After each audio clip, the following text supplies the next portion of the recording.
December 2023 শহরের অধিকাংশ বাসিন্দা যখন কলকাতার পশ্চিমে অবস্থিত পার্ক স্ট্রিটের সাজ দেখতে ব্যস্ত, ঠিক তখনই দক্ষিণ কলকাতার পাটুলি ঝিল পার্ক নতুন সাজ পেয়ে একেবারে মিনি পার্ক স্ট্রিটের রূপ পেয়ে বসেছে। আর এখানকার এই নতুন সাজ দেখে আপনি বলতে বাধ্য হবেন, আজকের ভিডিওতে এই ঝিল পার্কের চারপাশের অপূর্ব দৃশ্যটা ঘুরে দেখে নেব। তাহলে চলুন একসাথে এক্সপ্লোর করি মিনি পার্ক স্ট্রিট।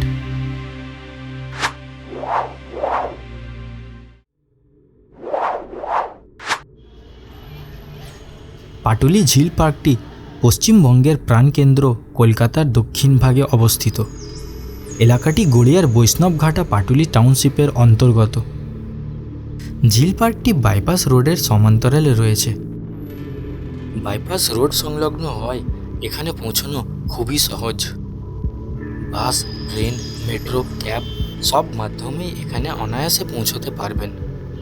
তবে সবচেয়ে সুবিধাজনক হলো বাস এবং মেট্রো। কলকাতা শহরের যে কোনো প্রান্ত থেকে গড়িয়াগামী বাসে উঠে নেমে পড়ুন পাটুলি থানার কাছে। এখানেই দেখতে পাবেন ঝিল পার্কের চমক। আর যদি মেট্রোতে আসেন সেক্ষেত্রে আপনাকে নামতে হবে শহীদ ক্ষুদিরাম মেট্রো স্টেশনে। মেট্রো স্টেশন থেকে পাটুলি ঝিল পার্ক মাত্র 10 মিনিট হাঁটা পথে।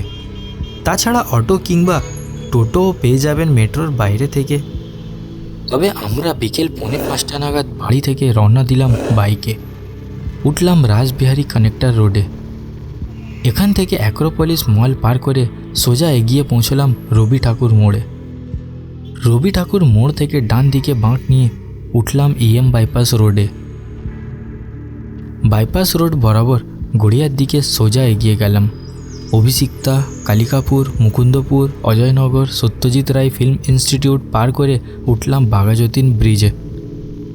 বাঘাযতীন ব্রিজ পার করে 5:08 পৌঁছলাম পাটুলি মোড়ে।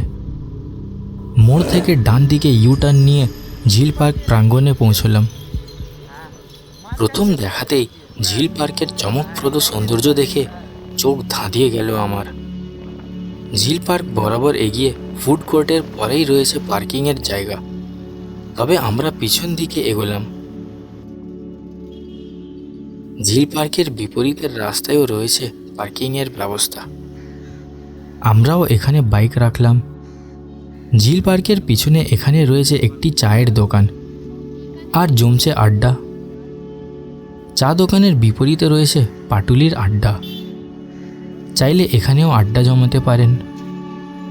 ঝিল পার্কের সুন্দর লাইটিংয়ের দৃশ্যটা ঝিলের পিছন থেকেও দারুণ লাগলো। আর ঝিলের জলের উপর পার্কের লাইটিংয়ের রিফ্লেকশনটা মূল্যবান রত্নের মতো চমক দিচ্ছে হালকা হাওয়ায়। ঝিল পার্কের পিছনেও রয়েছে ফটোশ্যুট জোন। এই রাস্তা বরাবর কিছুটা এগিয়েই রয়েছে একটি শিশু উদ্যান। ছোটদের জন্য এখানে রয়েছে নানান আকর্ষণ, সাথে রয়েছে খেলাধুলার ব্যবস্থাও। ঝিলের পার বরাবর বড় বড় গাছের সারি আর পাখির কিচিরমিচিরও তাই ভালোই শোনা যায় এখানে। এখান থেকে ঝিল পার্কের মূল আকর্ষণ হাওড়া ব্রিজের রেপ্লিকাটি খুব কাছ থেকে দেখতে পারলাম, যা নিমেষেই মনকে মুগ্ধ করে ফেলল। ঝিল পার্কের পিছনের এই রাস্তা বরাবর বড় বড় গাছের তলায় রয়েছে পাথর লাগানো বসার জায়গা। এখানেও বেশ ভালোই আড্ডা জমেছে।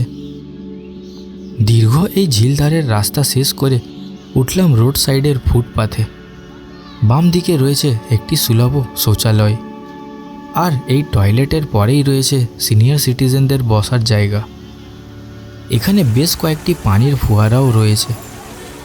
আর এই ফোয়ারার ফাঁক বরাবর রেপ্লিকা ব্রিজের সোজা দৃশ্য দেখতে পেলাম।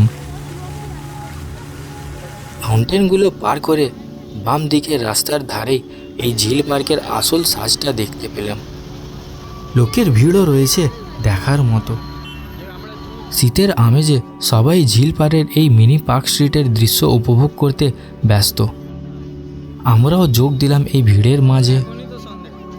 শুধু ঝিল পাড়ই নয়, রাস্তার মাঝেই ডিভাইডার রেলিংও সেজে উঠেছে নানান রঙের আলোয়। ঝিল পাড়ের দৃশ্য উপভোগ করতে শহরের বিভিন্ন প্রান্ত থেকে লোক জমায়েত হন।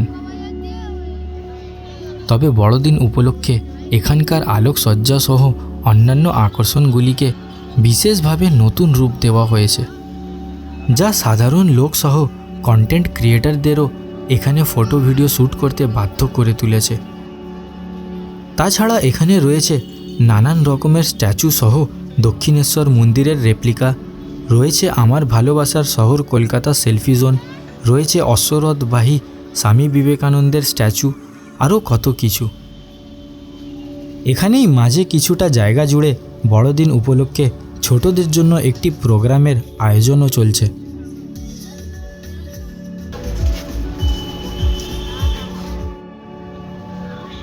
ফুটপাথের পাশের রোডের ধারের কিছুটা অংশে রয়েছে সুন্দর আলপনা করা এই রাস্তার উপর দিয়ে কিছুটা হাঁটলাম।